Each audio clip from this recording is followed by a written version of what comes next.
Dans cette vidéo, j'aimerais te montrer 7 concepts importants que j'aurais aimé connaître quand j'ai commencé la muscu. Ça m'aurait fait gagner énormément de temps de savoir ces choses-là dès le départ, et ça m'aurait aussi aidé à progresser beaucoup plus vite et dans de bien meilleures conditions. L'objectif, c'est bien sûr que tu ne fasses pas ces erreurs-là toi aussi, alors on y va. Le premier concept duquel j'aimerais te parler va peut-être te surprendre un peu, mais tu vas voir qu'il est très utile, car il te servira non seulement pour la musculation si tu as du mal à t'y mettre sérieusement, mais pour aussi à peu près tous les trucs que tu vas entreprendre et qui te semblent un petit peu ennuyeux et difficiles à tenir sur la durée. Ce concept, c'est que tu n'as pas besoin d'aimer la musculation pour commencer à en faire régulièrement. En tout cas, tu n'as pas besoin de l'aimer tout de suite, ça va venir. Mes premiers balbutiements avec la muscu, c'était autour de mes 20 ans, quand j'ai commencé à faire du poids de corps tout seul dans mon appart. Mais le truc, c'est que j'aimais pas beaucoup ça.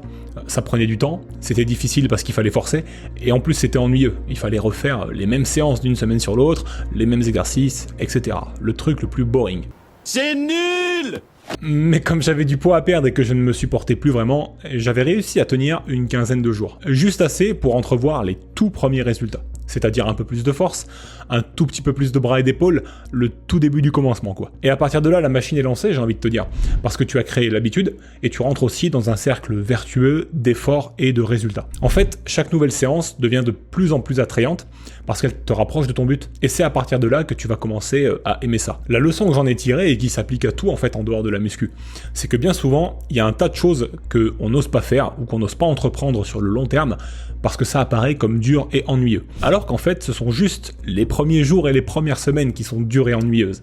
Ensuite, c'est du beurre. Donc si tu es capable de franchir ce cap des toutes premières semaines, tu peux faire à peu près tout ce que tu veux, et tu vas même finir par adorer ça. Le deuxième concept est le suivant. Avoir un peu de gras aide énormément à la croissance musculaire. Là, je vais te parler d'un truc personnel dans lequel tu vas peut-être te reconnaître et qui m'a gâché mes premières années de muscu, on va dire. À savoir, vouloir à tout prix être d'abord hyper sec et dessiné pour ensuite faire une grosse prise de muscle. Et tout ça bien sûr pour être dans les standards des réseaux sociaux en termes de forme physique mais visuelle. Si toi aussi tu recherches ce type d'objectif, sec et musclé, tu vas devoir t'embarquer dans une diète que tu feras mal, parce que ce sera ta première, mais il n'y a pas de mal à ça, ce qui va nuire à ta croissance musculaire, et tu vas te retrouver au bout de quelques mois, avec certes un taux de graisse plus bas, ce que tu recherchais, mais sans les muscles qui vont avec. C'est un peu ce qui m'est arrivé quand tu regardes cette photo. C'était après quelques mois de pratique. Le truc important à comprendre, c'est qu'avoir un peu de gras est une bonne chose pour prendre du muscle dans de bonnes conditions.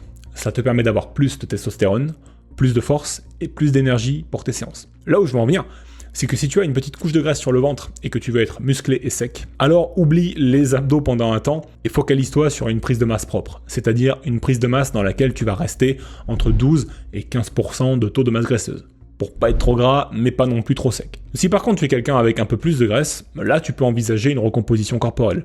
C'est d'ailleurs l'objectif que te permet d'atteindre mon programme La Recomp, qui est disponible en cliquant sur la petite fiche qui s'affiche. C'est un programme qui va t'expliquer en détail le fonctionnement de la dite recomposition corporelle, à savoir gagner du muscle et perdre du gras en même temps. Mais il faut avoir un peu de gras sur le ventre. Et c'était aussi le sponsor de cette vidéo, puisqu'on en était à parler de recomp. Next. Troisième concept important. Détruire tes muscles à la salle ne fonctionne pas, en particulier si tu es débutant. Sur internet, tu vas voir un nombre incalculable de mecs dopés qui vont faire des séances de malades avec des tonnes d'exercices pour chaque groupe musculaire et une intensité à 110% pendant plusieurs heures. C'est la recette de la catastrophe en termes de progression si tu fais ça en étant débutant. Déjà, tu vas te rendre compte rapidement que tes performances vont stagner ou même régresser, car tes muscles et ton système nerveux n'auront pas le temps de récupérer d'une séance sur l'autre, mais en plus, tu vas accroître considérablement le risque de blessure. La clé de la croissance musculaire quand on débute, c'est de stimuler tes muscles, pas de les annihiler. Pour ça, tu dois juste faire en sorte de donner entre 80 et 90% de ton effort maximal sur chacune de tes séries.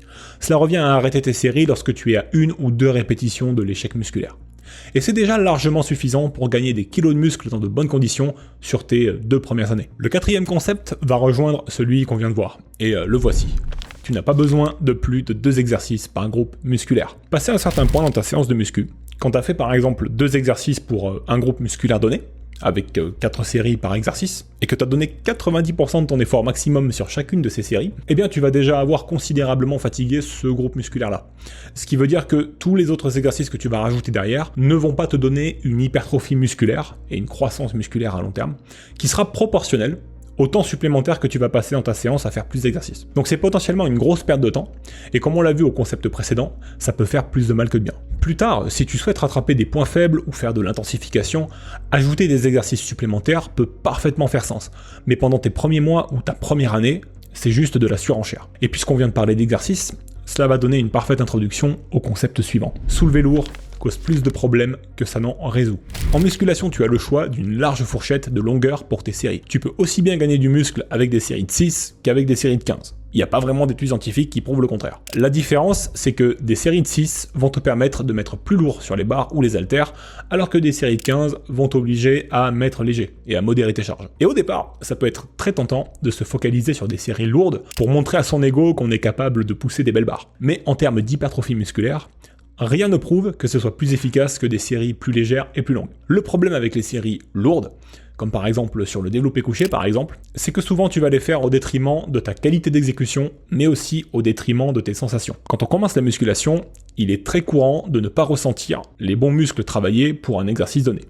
Je peux reprendre l'exemple du développé couché sur lequel j'ai rencontré plein de débutants qui ont du mal à sentir les pecs travailler dessus et où ce sont souvent les triceps ou les épaules qui prennent tout l'effort. Avec les séries lourdes, c'est la garantie d'accentuer encore un peu plus le problème. C'est la raison pour laquelle je t'encourage à pratiquer des séries légères et longues d'environ 10 à 15 répétitions pour la plupart de tes exercices si tu débutes. Concept numéro 6. S'entraîner tous les jours n'est pas un problème.